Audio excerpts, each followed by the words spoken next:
What is going on, everybody? This is Joey of Underage Packers. This week, I am going solo, not joined by my great co-host, Big B, as usual. Big B is out hunting some tigers, hunting some ducks this weekend. He's out camping, so I thought I would just take a little solo episode. You'll get an episode out for you, and really take a look back at these past 4 weeks that have been fantastic to start off the 2020 season. We're going to talk about a lot of different stuff today. Matt LaFleur, this Packers offense, comparing it to former teams, and most importantly, looking towards stuff that are way too early to look at. Let's start off with head coach Matt LaFleur. Through 20 regular seasons games, he is currently 17-3, which is unbelievable, especially you look back at where they are ending off their relationship with Mike McCarthy, who has a pretty bad stretch for his last 2 years. You can say what you want about Brett Hundley and that injury, and yes, I completely blame, or at least mostly blame, Brett Hundley for a lot of those losses and not having Aaron Rodgers. But in those last few games, this is pretty unrelated, but those games with Brett Hundley, it was so frustrating because it really felt like he was not adjusting his offense at all with Aaron Rodgers out. And I think that's exactly the opposite of what we are seeing now with Matt LaFleur. He is a master at adjusting, especially in this 2020 season, and he can work his players to their best strengths. So let's talk about that Matt LaFleur hiring. Going into the coaching carousel, the coaching candidates, looking at all those interviews, the craziness, there was quite a few different teams. I believe it's Cardinals, obviously us, the Packers, the Dolphins. There's a lot of different teams looking for coaches. So a few of the candidates I specifically remember, the main one was Josh McDaniels, who I personally didn't like because he was really, really too gimmicky to me. I felt he was too much of just a headline grabber. He really relied on Bill Belichick quite a bit. Not that I'm discrediting him, but I feel now, after the countless jobs he's denied, after the countless interviews, he's really just waiting for Bill Belichick to either retire or die. I mean, that's what I feel at this point.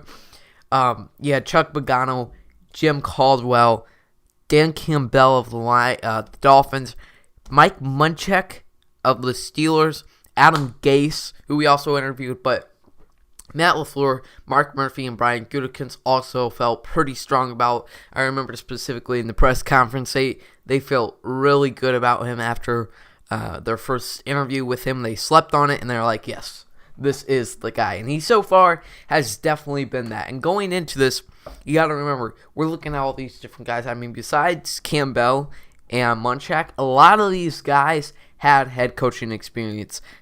Matt LaFleur did not. He had 1 or 2 years of play calling under his belt. But other than that, really all on his resume is being a part of the greatness, being a part of the Falcons' 2016 Super Bowl run, being a part of the Rams' their great title, working with Sean McVay in 2017. His stint with the Titans is really what I find most interesting. There was a lot of talk, especially when we drafted A.J. Dillon, that he loves these bruising backs and that he was so enamored by Derrick Henry. He wanted that on the Packers. But if you look back at it, the Titans offense in 2018 with Matt LaFleur as their play caller was pretty bad in the run game. It was pretty bad using Derrick Henry to his full extent. So it's really interesting. I definitely think he saw what the Titans did, his former team, in the 2019 playoffs, and like, shoot, man, I got A.J. Dillon still on the board to bring him over here. But I don't think he really saw what he was doing in Tennessee and thought he wanted to do that with A.J. Dillon. I could be wrong. I'm not a Tennessee philosopher, but yeah, I don't think that Derrick Henry and A.J. Dillon comparison with Matt LaFleur, I think, is a little bit off. But anyways, yeah, it was pretty interesting. I think the Falcons and the Titans really didn't have good reviews on him. The Falcons actually had some bad words on him.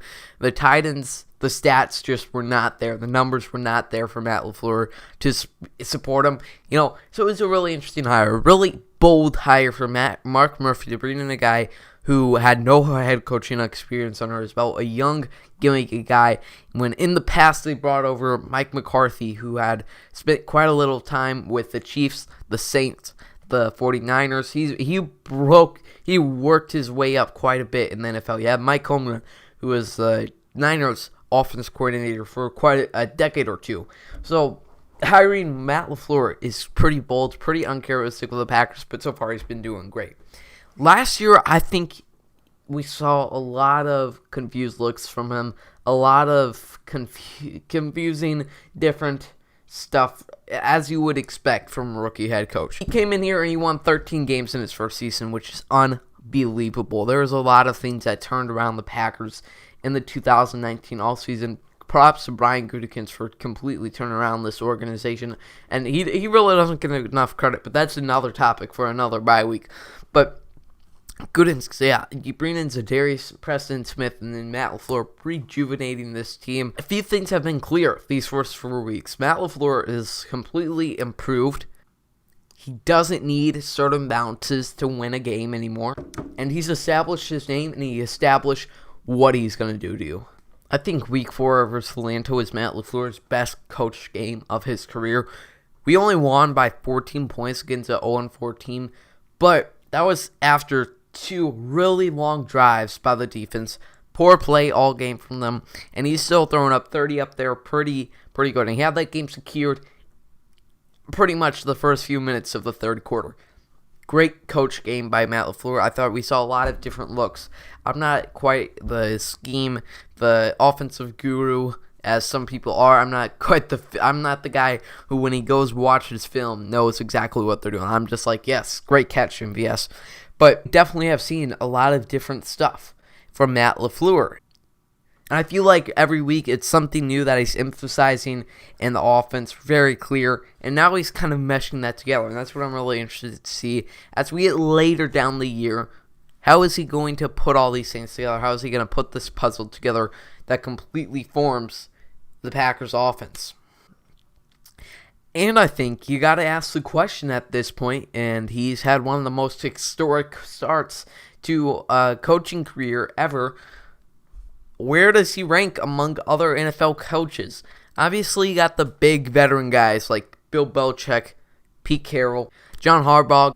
Andy Reid is probably also in that tier. But then you get into the second rank, where he definitely deserves some consideration to be talked about with guys like Doug Peterson, Mike Tomlin, and then some younger guys like Kyle Shanahan, Sean McVay, that tree.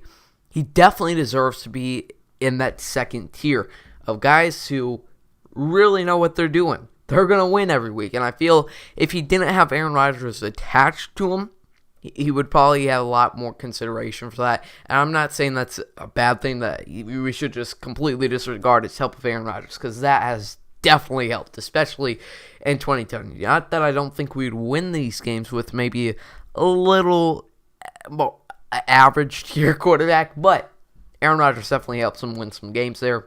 And my favorite thing from Matt LaFleur this year is just his overall efficiency on offense, as well as being able to count on guys, using his resources, using his guys to his best ability.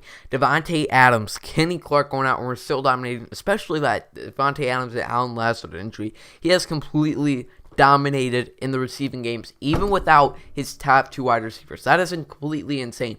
And for all the talk about the Packers not having any wide receivers, not having any weapons, they're wasting Aaron Rodgers' prime. They're wasting the draft pick on Jordan Love, who might provide them with 15 more years of fantastic quarterback play. They're wasting everything. They're wasting their offseason. He comes out here, he loses his top 2 wide receivers, who are absolutely phenomenal. Devontae Adams, one of the top 10 in the game. Alan Lazard, who is immensely underrated. And he has Malik Taylor, Darius Shepard, and Marquez Valdez-Scantling going out there. Are you serious? You're going to tell me that Matt LaFleur, like Aaron Rodgers, doesn't have any weapons? Aaron Rodgers has got him well over 200 yards every single game. At least 2 touchdowns in every game. And I guess this kind of brings us to a bigger point. Matt LaFleur and Brian Gutekunst know what they're doing.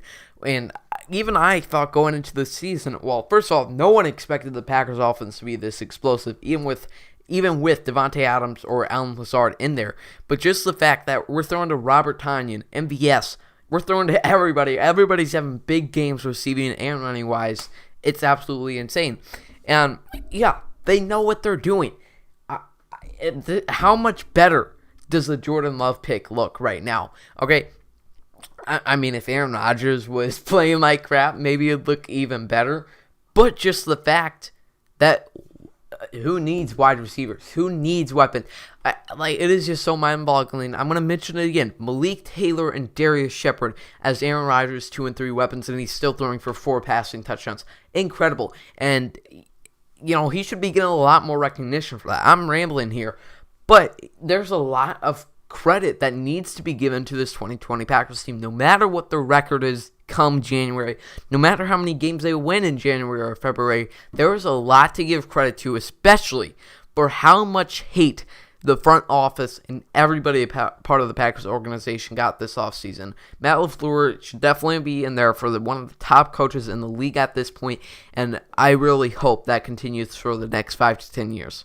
Let's get a little more into Devontae Adams, specifically comparing this injury to last year's injury, which is not a typical thing to do, but we've now gone 2 weeks without Devontae Adams, and I got to be honest, the offense looks a lot better when we're not forcing it to Devontae Adams. We're moving around a lot more, and I don't know what necessarily is the fix to that when we don't have when we have Devontae Adams. What are we supposed to do? Because I don't think Aaron Rodgers is forcing it to Devontae Adams at all, and he's going to score quite a bit, so it's better than having Darius Shepard and Malik Taylor out there. But we got to figure out a way to spread the ball around quite a bit more when we have our top 2 wide receivers. Not that it's a problem getting the ball in their hands, but I'd love to see this and have Devontae Adams in there, and I think we'd be unstoppable. Biggest thing for this bye week that I'm most excited about is resting Kenny Clark and Devontae Adams. We were expecting them maybe to have an outsider chance to start in week 4. That obviously didn't happen, so I think you should feel pretty confident, especially that we have a much bigger, scarier opponent in Tampa than we did against the Falcons. Resting on the bye week. Matt LaFleur said some crap like the bye week has nothing to do with resting them for their... Sure, Matt. I think I've praised the Packers offense enough, so let's move on a little bit here. Let's talk about team awards, team standouts. I guess let's go with this format. Let's assign awards to these players through 4 weeks. Let's start off with rookies. Offensive Rookie of the Year has to go to Jon Runyan. In my opinion, we haven't seen much, obviously, from Jordan Love. A.J. Dillon hasn't been too much involved, and Josiah DeGuara has a season-ending injury. Jon Runyan, simply because of the fact of his Week 1 performance, which is all you need to see. He also got quite a few snaps in Week 2. That's all you need to see to say, that's a pretty good draft pick. That's some pretty good early returns there. I think he can really be another guy like Lane Taylor who you can rely on. Hopefully he's not as injury prone as Lane. But if he can be a guy where you can throw in at any position, which is a lot of what he did at Michigan, then holy cow, we got a lot of great players on this offensive line, whether it be David Bakhtiari, who hopefully we have back after this season, Alton Jenkins, who I'd argue is the most versatile offensive lineman in football and is in his sophomore year. He's one of the best offensive guards and could play offensive tackle pretty well in my opinion. Center Corey Linsley, who's probably going to be gone after this year, but he's still one of the best at his positions. Right guard, which is a little bit shaky. Right guard and right tackle, you got Rick Wagner and Billy Turner, but either way, we got a really versatile, really talented offensive line, and I hope Jon Runyan can be a part of that for the next at least 4 years. Next up, Defensive Rookie of the Year. This one has to go to Chris Barnes so far, and a lot could change. Simply because of Kamal Martin coming back from an injury, and Jonathan Garvin. I love Jonathan Garvin. Okay? He's coming in for Rashawn Gary, who I love. I never called you a bust, Rashawn. Just stating that right here. Jonathan Garvin has looked like an absolute beast. He definitely has outshined the coach's expectations. For a 7th rounder to be able to step in for a 12th overall pick, And obviously there's going to be some loss there, but it just feels like he's in the face. He's put in quite a bit of pressure on every play. There's probably obviously some stuff to improve, but when I look and I see Jonathan Garvin on the field, I see him get in the quarterback's face, which you love to see. But yeah, for now it's Chris Barnes, just because to be an undrafted free agent who wasn't even on the roster before week 1, he's done outstanding, especially after Christian Kirksey's injury. To go in there, have the communications helmet on, absolutely insane. MVP, Aaron Rodgers. I believe he's at 13 touchdowns now, well over 1,000 yards. Aaron Rodgers, MVP, 100%. He's also going to get that Offensive Player of the Year nod at this point. Like I said, he's out there balling, throwing dimes and second signs every week. You love to see it. Defensive Player of the Year, I'll go with Jair Alexander. Now, Za'Darius puts up a good argument, but Jair has been insanely consistent. He allowed Calvin Ridley, like we said on this past week's episode, a grand total of 0 catches for one of the best wide receivers in the game. Absolutely unbelievable, especially when the Falcons had a lot of passing downs. Did great against Adam Thielen, had a great safety on Kirk Cousins, had that great interception into bobbling one, getting his hands in there a lot, forcing some incompletions. Great stuff from Jair Alexander. Finally, Comeback Player of the Year. That's still difficult. Comeback Player of the Year, I'm going to go with the interesting choice, Rashawn Gary, who we were just talking about. And there really isn't a lot to come back from other than the fact that he sat pretty much the whole year, pretty much never saw the field, and had a lot of fans calling him a bust, all that bull crap. He looked really impressive the first 2 weeks that he was, first 2.5 games he was in. He can definitely take away snaps from Preston Smith, who I'm really not impressed with so far. Sean Gary looks like a beast. Let's end this bye-week episode off by looking ahead. Like I said, I don't even know why we are previewing or even looking at this stuff at this point, because it's way too early. A lot of ball game left in the season. But let's talk about playoff teams and who the Packers could potentially be facing. Won't look too much into it, but just want to give a quick recap and thoughts on how things are going on around the league. Let's talk specifically about the NFC North at first. Vikings and Lions right now look like the bottom feeders. The Bears, though, and I know a lot of people are dismissing them, including my co-host Big B. The Bears, they don't scare me. I think we can beat them. I don't think they're too scary of a team, but I see a lot of the 2019 Packers in them. Okay, having 4 wins right now is pretty darn good for the Chicago Bears. Defense looks pretty great. Khalil Mack is back to his prime. Akeem Hicks, still underrated beast. Definitely see them slipping into the playoffs, but like I said, a lot of ball game left. 49ers will be interesting to see how the rest of their season goes. Then you got, obviously, the NFC least. We have no idea who that's. I would say a lot of season left, but man, some bad returns through the first 4 weeks. Then you got the Seahawks in the NFC West, which is a pretty interesting division. You got the Cardinals, who are on a roll right now. The Seahawks, who have put up pretty much just as same amount of points as the Packers have through 4 weeks. Seahawks and the Packers definitely look like the top 2 teams to be in the NFC, and probably even in the NFL at this point. Hopefully, we get a conference championship game at Lambeau. There is just something so special about this team, and I talked about it in our episode this past Tuesday. There is something really special about this team, and I think the perfect analogy for it is the whole world is the NFL, but the Packers, they have their little space in Titletown. They have their space of small town, blue collar, Green Bay. They are there. They are crafting greatness. And that's where we're going to end this solo episode off of Underage Packers. Thanks so much for watching. Make sure you follow us on Twitter and Instagram. I will be back with Big B this Friday, previewing the Tampa Bay Buccaneers game with the one and only Matt Ramage. Can't thank you guys enough for watching. Go Pack Go.